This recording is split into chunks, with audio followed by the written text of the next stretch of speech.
kelompok yang besar. Maka tidak heran kalau setiap undang-undang, konon sekarang sudah ada berapa puluh undang-undang yang akhirnya lolos, padahal itu merugikan masa depan bangsa.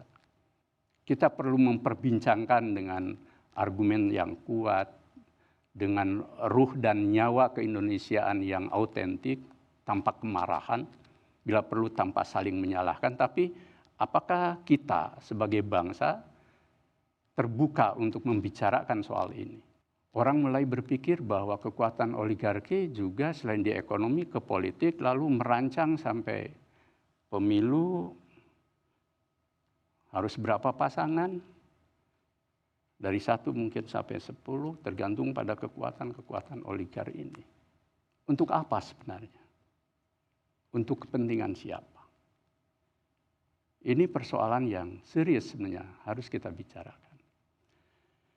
Yang terakhir soal keadilan, kata Buya Syafi'i Ma'arif, sila keadilan sosial. Sila kelima adalah sila yang paling terlantar. Saya pikir satu kesatuan. Maka sebenarnya kalau gagasan New Economic Policy itu diwujudkan, soal ketimpangan dan ketidakadilan sosial itu akan menjadi ada formulasi baru buat Indonesia ke depan. Oke, tidak saat ini, tetapi bisakah para elit, termasuk yang mau berkontestasi pada 2024, memperbincangkan persoalan-persoalan krusial ini? Kalau tidak, siapapun yang memperoleh mandat oleh rakyat, dia akan punya beban berat. Beban korupsi, beban utang luar negara, beban kesenjangan dan kemiskinan, plus beban menghadapi oligarki. Yang itu tidak mudah. Nah, yang terakhir saya ingin menutup dengan bahwa problem kemanusiaan itu juga terkait dengan problem sosial, ekonomi, dan politik.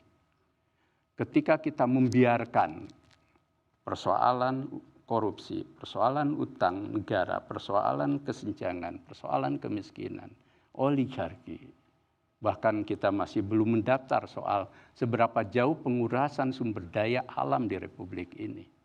Di samping kita juga memberi apresiasi pada keberhasilan untuk renegosiasi terhadap beberapa proyek besar misalkan. Dan kita berharap bahwa itu dilanjutkan juga untuk proyek-proyek yang lain.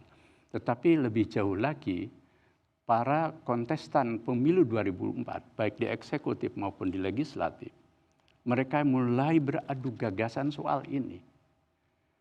Sampai kapan membicarakan soal ketemu